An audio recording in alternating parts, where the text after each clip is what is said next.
Vision cinema house தயாரிப்பில் சீனு ராமசாமி இயக்கத்தில் ஏகன் மற்றும் யோகி பாபு இணைந்து நடிக்கும் கோழிப்பண்ணை செல்லத்துறை செப்டம்பர் 20 முதல் திரையரங்குகளில். பழனிமலை சித்தர்களால் 18 வகை மூலிகை மற்றும் கங்கை நீர் கொண்டு தயாரிக்கப்பட்டது கிரியா விபூதி சோப். நக்கீரன் நேயர்களுக்கு வணக்கம். இன்று நம்முடன் கருத்துக்களை பகிர்ந்து கொள்ள இணைந்திருக்கிறார் தமிழ்நாடு முற்போக்கு எழுத்தாளர்கள் மற்றும் கலைஞர்கள் சங்கத்தின் கடலூர் மாவட்ட பொறுப்பாளர் திரு பால்கி அவர்கள். வணக்கம் சார். வணக்கம். நக்கீரன் ஆசிரியர் குழு மற்றும் வாசகர்களுக்கு பால்கியின் அன்பு வணக்கங்கள். திருப்பதி லட்டு விவகாரத்தில் இப்போ என்ன நடக்குது? முதல்வர் ஏதோ தனிப்படை அமைச்சிருக்கிறதா சொல்றாங்க, ஆந்திர மாநில முதல்வர். இதில் பவன் கல்யாண் வேற விரதம் இருக்கிறேன், தீர்த்தம் தெளிக்கிறேன் அப்படின்னு சொல்லலாம் சொல்றாரு. நடிகர் கார்த்தி அங்கே ஒரு நிகழ்ச்சிக்கு போகிறப்ப அவரை கேள்வி கேட்குறாங்க, செய்தியாளர்கள் கேள்வி கேட்குறாங்க. அதுக்கு அவர் இந்த விவகாரம் வேணாங்கிறாரு. அப்புறம் அதுக்கு பவன் கல்யாணம் ஒரு பதில் சொல்கிறாரு. அப்புறம் இவர் மன்னிப்பு கேட்குறாரு. இப்போ இந்த விவகாரத்தில் யார் புகார், யார் மாட்டிவிட பார்த்தா யாருக்கு இப்போ ஸ்கோரை அமைஞ்சிருக்குது? அதாவது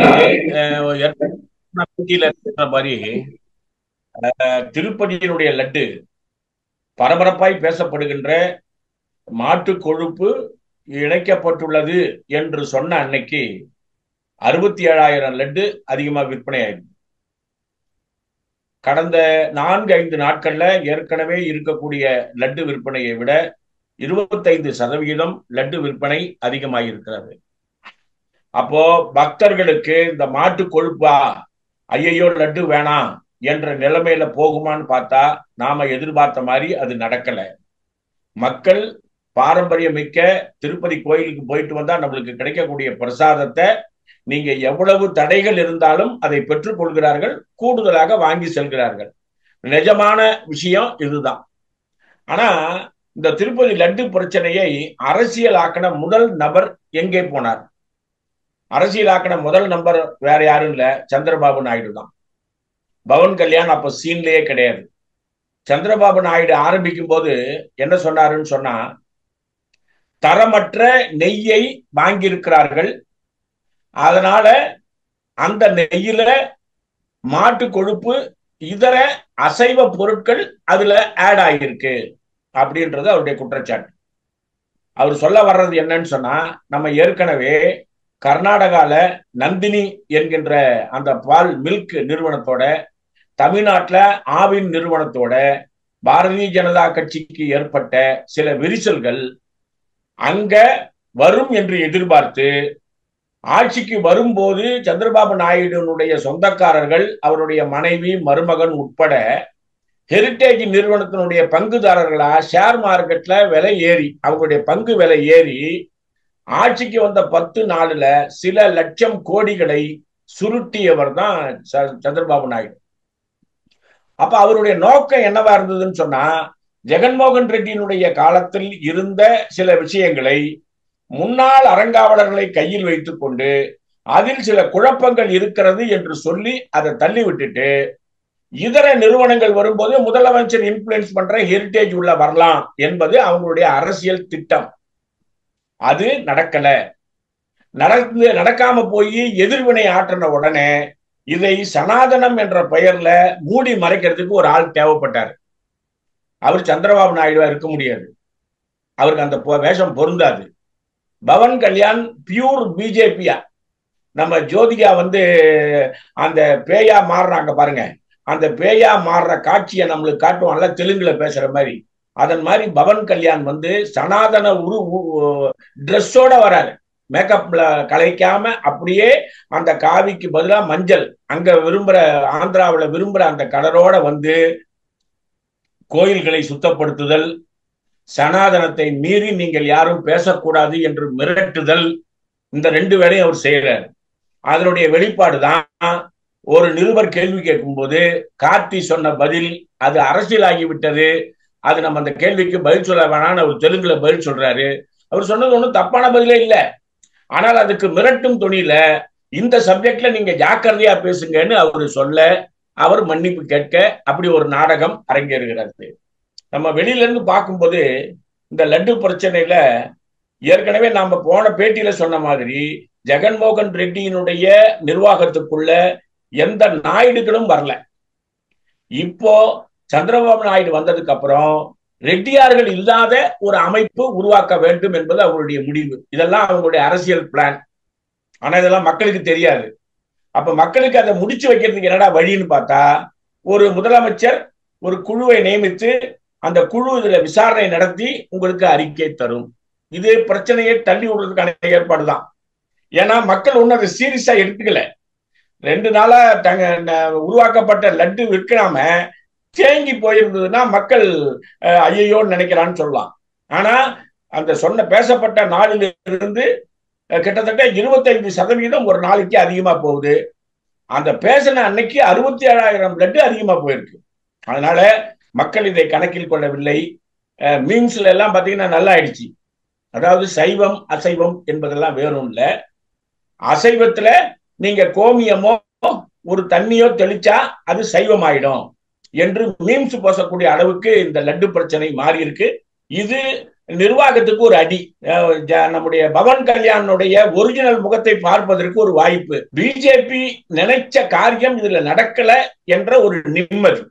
இதுதான் திருப்பதி லட்டுல நம்மளுக்கு கிடைச்சிருக்கக்கூடிய அனுபவம். அரவிந்த் கெஜ்ரிவால் RSS தலைவர் மோகன் பாகவத்துக்கு 5 கேள்விகளை எழுப்பியிருக்கிறார். அது எப்படி பார்க்குறீங்க? எல்லாருக்கும் வயசாச்சுன்னு சொல்லி கழிச்சு விட்டீங்க. மோடிக்கு மட்டும் இது பொருந்தாதுன்னு அமித்ஷா சொல்கிறாரு.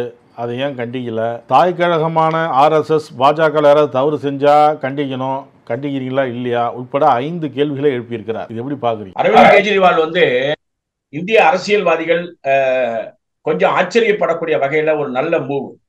என்னன்னு சொன்னா, ஜெயில இருந்து அவர் வெளியில வந்த உடனே பல பேர் அவருடைய மனைவியை தான் முதலமைச்சர் ஆக்குவாங்க அப்படின்னு எதிர்பார்த்தாங்க. அவரு அதுல ஒரு வித்தியாசமான அணுகுமுறைய அதிஷி என்று சொல்லக்கூடிய PWD மினிஸ்டர், அதிகபட்சமான பொறுப்புகளை சுமந்து கொண்டிருக்கக்கூடிய ஒரு நல்ல ஸ்காலரை அறிவிச்சது பிஜேபி வட்டாரத்துக்கு ஒரு ஆச்சரியத்தை உருவாக்கியது. அப்போ அவர் ஒரு கேள்வி கேட்கிறாரு, சட்டம் பொருந்துவது ஆளும் கட்சிக்கும் எதிர்கட்சிக்கும் ஒரே மாதிரியாக இருக்கும் என்று எதிர்பார்த்த சூழலில் கவர்னரை கையில் வைத்துக் கொண்டு சில வேலைகளை நீங்கள் செய்யும் போது RSS உருவாக்கப்பட்டதனுடைய நோக்கம் பிஜேபி வந்ததுக்கு அப்புறம் RSS எப்படி இருக்கு அப்படின்னு ஒரு கேள்வி கேட்கிறாரு டெல்லியில ஒரு ஊடக நண்பர். அந்த ஊடக நண்பர் கேள்வி கேட்டதுக்கு அவர் மோகன் பகவத்துக்கிட்ட ஒரு 5 விசாரணையை நடத்தணும்ன்ற. ஒண்ணு என்னன்னு பாருங்க, RSS நேரா ஆட்களை உருவாக்கும். அவங்க அரசியலுக்கே வரமாட்டாங்க. RSS நட்டாவோ மற்றவர்களோ இன்னைக்கு பொறுப்புக்கு வந்திருக்காங்கன்னா இவங்க எல்லாம் ஒரிஜினல் RSS இல்ல. நம்ம ராஜ்யசபாவினுடைய துணைத் தலைவராக இருப்பவர் RSS உருவாக்கப்பட்ட ஆள். ஆனால் இன்றைக்கு அவருடைய அணுகுமுறை RSS கொள்கையில இல்ல. இததான் கெஜ்ரிவால் என்ன கேட்கிறாருன்னா, கவிழ்ப்பு அரசியலில் பிஜேபி ஈடுபடுகிறது. ஒரு கட்சி அந்த கட்சியை உடைக்கிறது, வேற ஒரு கட்சியோட கூட்டணி வைக்கிறது, அப்படி செய்யறாங்க. இது சரியில்லைன்னு பிஜேபியை RSS கேள்வி கேட்கிறதா? ஏன்னா மோகன் பகவத் உருவாக்கப்பட்ட RSS இப்படி செய்யாது. நீங்க அதனுடைய பொறுப்பாளராக இருக்கீங்க, இப்ப என்ன நினைக்கிறீங்க அப்படின்னு கேட்கிற. அதுக்கு அவங்க கிட்ட பதில் இல்லை. 2வது கேள்வி என்னன்னு பாத்தீங்கன்னா, பெரிய ஊழல்ல ஒருத்தர் மாற்றாரு சிபிஐ மூலமா, அமலாக்கத்துறை மூலமா. அவரோட நேரடியா பேரம் பேசப்படுகிறது. 3 நாள்ல அவர் இந்த பக்கம் ஜாயின் பண்றாரு. 4வது நாள் அவர் மேல உள்ள மிகப்பெரிய வழக்குகள் தள்ளுபடி ஆகும். இது RSS உருவாக்கப்பட்ட நோக்கத்தில் இருக்கிறதா? ஏன்னா RSS ஊழலுக்கு எதிரி. பிஜேபி ஊழல் மற்றும் கிரிமினல்வாதிகளைத்தான் சேர்த்துக் கொள்கிறது. இதுல RSS இந்த பிரச்சனையை எப்படி பாக்குறீங்க? 3வது, RSS என்கின்ற அமைப்பு பிஜேபி தவறு செய்தால் அதை தடுக்கும் அதிகாரம் உடையது. யார் பீரியட்ல? வாஜ்பாய் பீரியட்ல, அத்வானி பீரியட்ல. இப்ப மோடி பீரியட்ல தொடர்ந்து தவறுகள் நடந்து கொண்டிருக்கிறது. தண்டிக்கிற இடத்துல, தண்டிக்கிற பவர்ல RSS இருக்கிறதா அப்படின்னு 3வது கேள்வியை கேட்கிறார். 4வது, RSS ஒரு ஆளுக்கு வயதாகிவிட்டது, இவர் வேண்டாம் என்று சொன்னால் அவர் மாற்றப்பட வேண்டும். அதுதான் வாஜ்பாய்க்கு உடம்பு சரியில்லைன்னும் போது, அத்வானிக்கு வயசாகும் போது எடுக்கப்பட்ட கொள்கை. அவங்க எல்லாம் RSS விசுவாசிகள். பிஜேபிக்கு வந்தாலும் RSS சொல்லுவதை ஏற்றுக்கொண்டவர்கள்.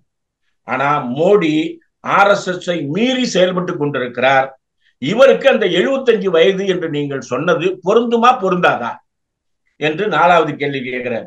5வது என்னன்னு சொன்னா, பத்திரிகையாளர்கள் 50 பேர் இருக்கிறாங்க. நீங்க உருவாக்கிய நட்டா டெல்லியில RSSல அரட்ராயர் போட்டு நடந்தவர் பிஜேபிக்கு இப்ப RSS பாஸ் இல்ல அப்படின்னு டிக்ளேர் பண்றாரு. அப்ப நட்டா இன்னைக்கு உங்களால பதவி உயர்வு பெற்று போன தடவை சபாநாயகராகவும் இப்ப மந்திரியாகவும் வந்திருக்கிறாரு. இப்போ உங்களை எதிர்த்து இப்படி பேசுகிறாரு. RSS இதுக்கு என்ன பதில் சொல்கிறது? நீங்க Times of India, Hindustan Times, டெல்லியில இருக்கக்கூடிய ஹிந்துனுடைய இங்கிலீஷ் மேகசின்ஸ்ல பூரா விவாத பொருள் கடந்த 3 நாளா பாத்தீங்கன்னா பல்கலைக்கழகத்தினுடைய பேராசிரியர்கள் மட்டத்திலே விவாதிக்கப்படுகின்ற பொருளாக இந்த 5 கேள்வி வந்திருக்கிறது. RSS திணறுகிறது. Apology to BJP by RSS என்ற நிலைமைக்கு RSS கீழே போயிடுச்சு. அது என்ன தமிழ்ல சொன்னா, முதல்ல டிக்டேட் பண்றது RSS, மோடி பீரியட்ல பிஜேபி தான் டிக்டேட் பண்ணுது. RSS கோயிச்சுக்காதீங்க, பிடிச்சிருங்கன்னு சொல்லக்கூடிய அளவுக்கு இறங்கி இருக்கிறார்கள் அப்படின்ற அளவுக்கு பேசப்படுகிறது. நல்ல கேள்விகளை கேட்டதுனால கேஜ்ரிவாலுடைய இமேஜ் என்பது நல்ல மேல போயிருக்கு. 3வது முறையாக மோடி பிரதமராக பதவியேற்று 100 நாள் சாதனைகள்லாம் கொண்டாடினாங்க. இந்த 100 நாளில் நாங்கள் சாதிச்சிட்டோம், பல்வேறு நலத்திட்டங்களுக்கு இத்தனை லட்சம் கோடிலாம் ஒதுக்கப்பட்டது அப்படின்னு மத்திய அமைச்சர்கள்லாம் செய்தியாளர்கள் சந்திப்பில் தெரிவித்தாங்க. ஆனால் இந்த 100 நாளில் ரயில்வேல விபத்து அதிகம், ஆட்கள் எடுக்கவே இல்லை, பணியாளர்கள் புதுசாக எடுக்கவே இல்லை அப்படின்னு ஒரு குற்றச்சாட்டு. இது எப்படி பார்க்குறீங்க? நம்ம ஏற்கனவே நம்முடைய நினைவூட்டலுக்காக சொல்றேன், ரயில்வே பட்ஜெட் மூலம் ரயில்வேவை இந்திய பொருளாதாரத்துக்கு நிகரா பார்க்க வேண்டும் என்றுதான் இந்திய சுதந்திர நாடு விரும்பியது. பிஜேபி வந்ததுக்கு அப்புறம் ரயில்வே பட்ஜெட் தேவையில்லை என்று ரயில்வே துறையை நாசம் செய்வதற்கான முதல் நடவடிக்கையை மேற்கொண்டது. நீங்க கேள்வியில கேட்ட மாதிரி மோடி பீரியட்ல இப்படி ஒரு தொடர் விபத்துகள் நடக்கிறது, இது சரியா என்ற கேள்வி கேட்கிற அதே நேரத்துல ஒரு வாரத்திற்கு 7 நாட்கள் 5 நாள் இந்தியாவின் பல மூலைகளில் ஒன்று சரக்கு ரயில் கவிழ்கிறது அல்லது ஆட்களோடு செல்லக்கூடிய பேசஞ்சர் எக்ஸ்பிரஸ் ரயில் கவிழ்கிறது. நாச வேலையெல்லாம் எதுவும் இல்லாம ரயில்வே விபத்துக்கள் தொடர்ந்து நடக்கிறதே, இது எதனால் அப்படின்ற ஒரு கேள்வி கேட்டு அதுக்கு ஒரு கமிட்டியை போட்டு அது என்னன்னு போய் விசாரிக்கும் போது ஆச்சரியமான ரிப்போர்ட் கொடுத்திருக்கிறாங்க.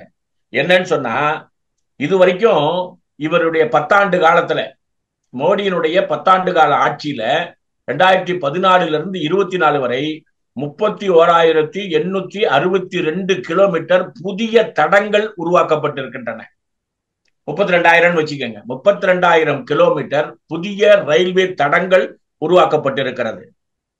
772 புதிய பாதைகள் உருவாக்கப்பட்டிருக்கிறது. New root commissioning 772. மொத்தமா நாம சரக்கு கையாளுவது ரயில் மூலமா மட்டும் பாத்தீங்கன்னா 150 கோடி பெருமானம் உள்ள டன் சரக்கு போக்குவரத்தை நம்ம டீல் பண்றோம். ஹையஸ்ட் நாம தான் ஒரு பொதுத்துறை நிறுவனம், அரசு துறை நிறுவனம் நடந்து கொண்டிருக்கிறது. 40% பேசஞ்சர் மூலமா நமக்கு லாபம் வருது.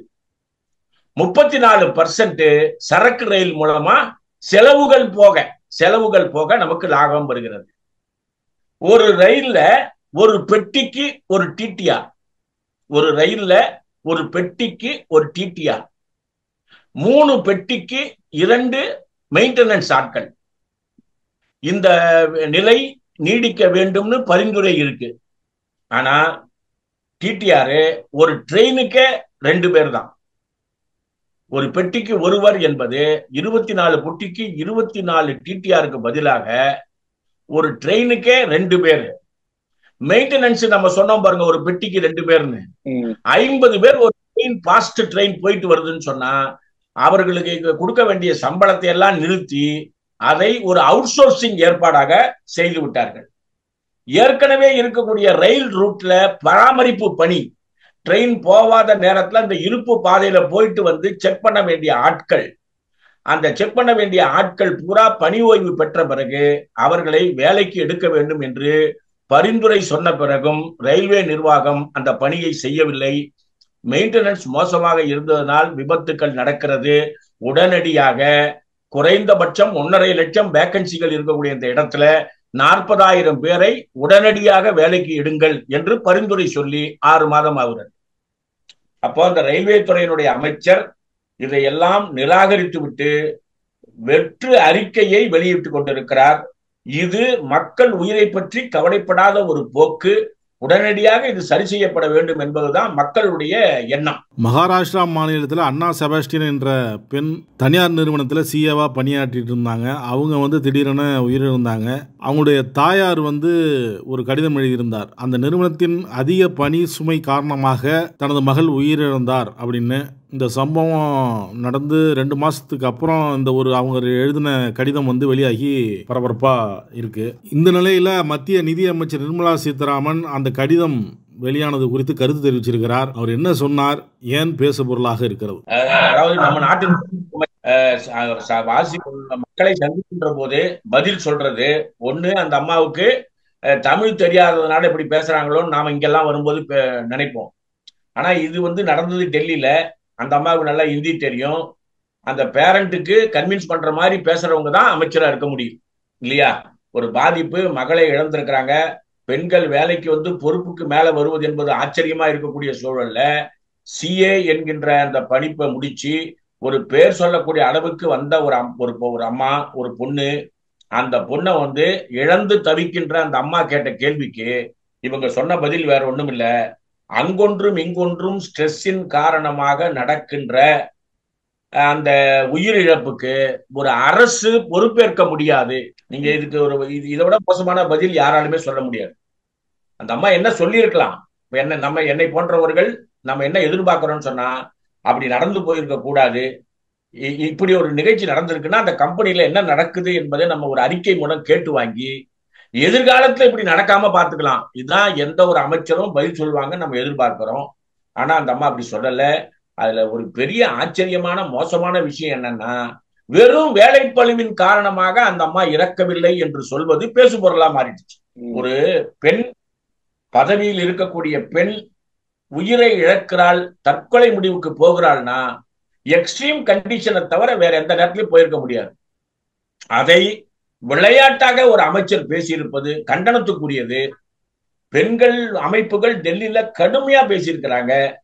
அந்த மாதிரி ஒரு ஸ்ட்ரெஸ் சிச்சுவேஷனுக்கு அந்த அம்மா போயிருக்காங்கன்னு சொன்னா பொறுப்பேற்க வேண்டிய அந்த கம்பெனி நிர்வாகமோ அவர்களை கேள்வி கேட்க வேண்டிய அரசோ கேள்வி கேட்காதது இந்தியாவுக்கு ஏற்பட்டிருக்கக்கூடிய அவமானம்னு சொல்லியிருக்காங்க. அதுதான் சரியான கருத்து. டெல்லியில் அது ஒரு பெரிய பேசுபொருளானதுக்கு காரணம் நிர்மலா சீதாராமன் சொன்ன அசட்டையான அலட்சியமான பதில். ஆனால் அது ஒரு பெரிய பேசுபொருளானதுக்கு காரணம் அந்த தாய்க்கு அங்க இருக்கக்கூடிய மற்ற மக்கள் ஆதரவு கொடுத்தார். கருத்துக்களை பகிர்ந்து கொண்டதற்கு நன்றி சார். கருத்துக்களை கேட்டமைக்கு நன்றி, வணக்கம். என் நடிப்பை ஜெயலலிதா பாராட்ட மறுத்தார். ஏன் தெரியுமா? நக்கீரன் இதழில் சினிமா கொட்டகை டைரக்டர் ரைட்டர் VC குகநாதன் எழுதி வரும் புதிய தொடர் வாங்கி படியுங்கள் உங்கள் நக்கீரன். நக்கீரன் டிவிக்கு சப்ஸ்கிரைப் செய்யுங்கள். உங்கள் ஆதரவே எங்கள் பலம். ஆசிரியர்களுக்கு நண்பனாகவும் மாணவர்களுக்கு ஆசானாகவும் திகழும் தேர்வு வழிகாட்டி. ஒவ்வொரு பாடத்திற்கும் அனுபவமிக்க ஆசிரியர்களின் துல்லியமான தெளிவான விடைகள். CNC இருக்கு, தேர்வு பயம் எதற்கு? இது தீரன் பப்ளிஷிங் ஹவுஸ் விற்பனை வெளியீடு.